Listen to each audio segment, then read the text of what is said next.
अस्सलाम वालेकुम। डॉक्टर मोहम्मद रियाज, हज very veterinary clinic and pharmacy, Chowk Shadipura. ये एक नया किस्म का केस है।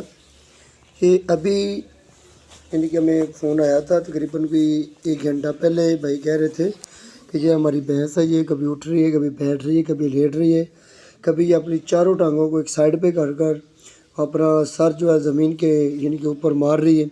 और ये अब यानी कि जैसे कि पेट में दर्द महसूस कर रहा है जानवर, कॉलक जैसी अलामत ज़ाहिर करवा रही थी। तो हमने अगर फ़ौरन चेक किया, देखा तो इसका टेम्परेचर भी 98 फ़ारेनहाइट था और साथ हमने इसकी यानी कि मुकम्मल डायग्नोस की तो हमें इसका यानी कि ना कॉलक का यानी कि अलामत ज़ाहिर हुई। तो हमने भाई को बोला कि आपने इसको वंडा कितना डाला है। वो कह रहा था कि पहले की रूटीन के हिसाब से हमने वंडा डाला है, चारा वगैरह भी पहले ही की तरह यानी कि जैसे पहले खा रही थी उसी हिसाब से दी है। असल में इसको क्या हुआ था, असल में इसको ये हुआ था कि इसने अपने जब चारा वगैरह खा लिया, ऊपर से जिसने वंडा खा लिया और साथ ही इसने पानी का यानी कि इन्होंने खुला ही रखा हुआ इंतज़ाम। ये जानवर इनके खुले छोड़े हुए होते हैं। जब जानवर चारा वगैरह खाता है, चारा वगैरह खाने के बाद साथ ही वो तूड़ी वगैरह में वंडा डालकर जानवरों को पेट भर कर यानी कि चारा वगैरह और वंडा वगैरह खिला देते हैं और इसके बाद फ़ौरन ही पानी वगैरह पिलाने यानी कि ले जाते हैं।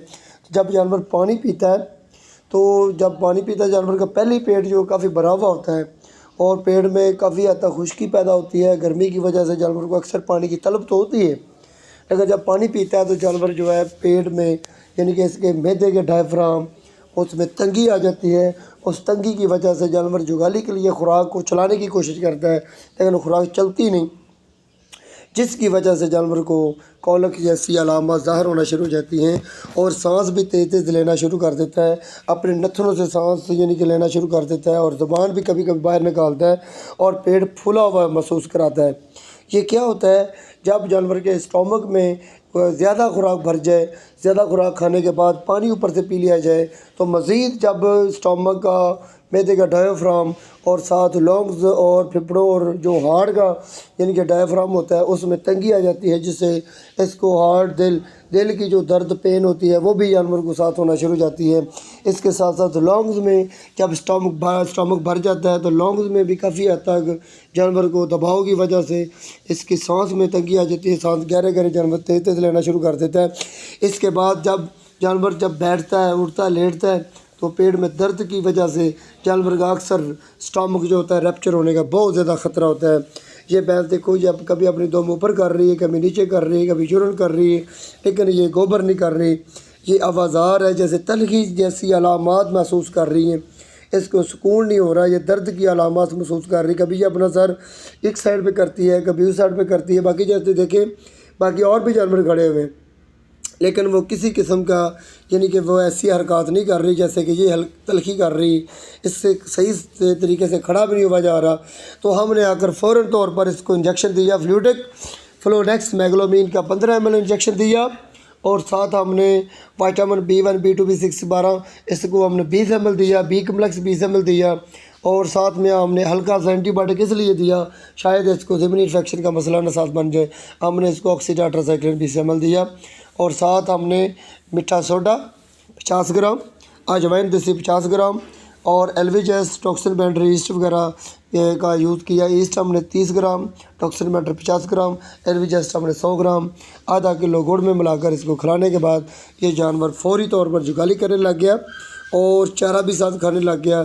ये इधर हम बैठ गए थे 15 से 20 मिनट के लिए, हमारे बैठे हुए ही हमारे सामने देखते देखते ये भैंस जुगाली करने लग जाती है। वो भी हम आगे वीडियो इसके साथ ही अपलोड कर रहे हैं। आप देख सकते हैं कि ये हमारा तरीकाकार, हम जानवर की सबसे पहले डायग्नोस करते हैं, डायग्नोस करके इसके हिसाब से जानवर का इलाज करते हैं जिससे जानवर को फौरी तौर पर शफा याबी हो जाए।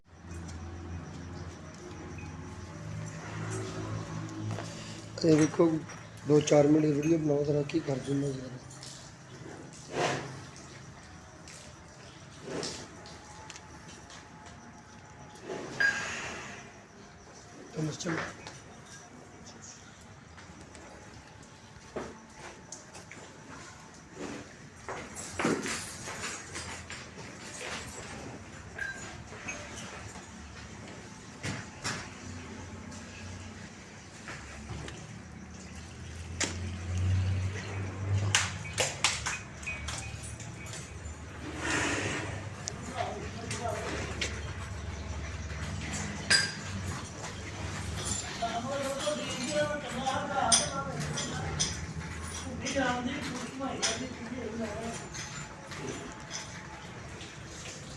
ਅੱਛਾ ਟੇੜੀ ਜਿਹੀ ਰਿੰਗੀ ਹੋ ਰਹੀ ਸੁੱਕਾ ਤੇ ਕਿਤਾਬਾਂ ਤੋਂ ਮੈਨੂੰ ਤਾਂ ਚੱਲ ਸੰਤੁਲਨ ਲਾ ਦੇਣਾ ਕੀ ਆਉਂਦੀ ਚੱਲਦੀ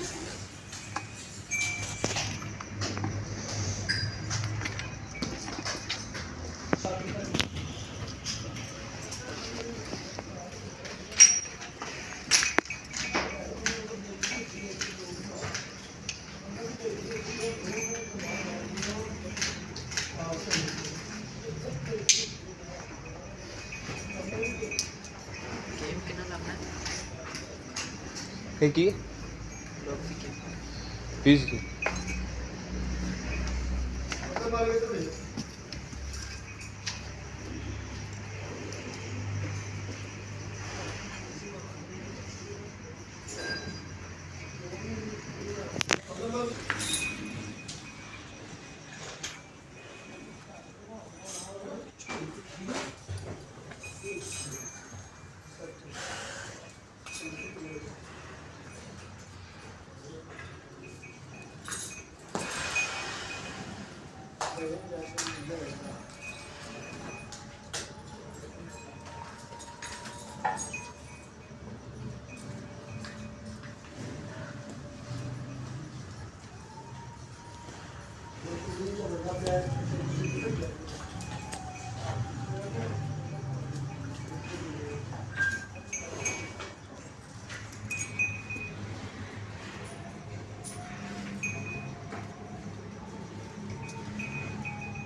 ਹਾਂਜੀ ਸਰ ਪਾਣੀ ਤੇ ਆਤਾ ਨਾ ਬਣ ਨਹੀਂ ਢੜਦਾ ਬਾਬਾ ਦਾ ਖੜਾ ਕਰ ਵੀ ਜਨਾਬ ਨੂੰ ਮੰਨਦਾ ਉਹਨਾਂ ਨੂੰ ਇਹਦਾ ਹੋ ਗਿਆ ਇੱਥੇ ਇੱਕ ਹੋ ਗਿਆ ਸਾਡੀ ਫੁੱਲ ਤੋਂ ਪਾਣੀ ਠਹਿਰ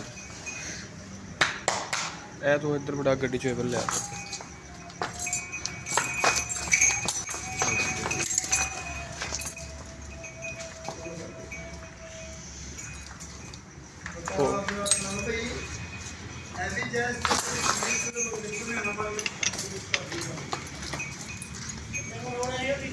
ਨਹੀਂ ਰੋੜਿਆ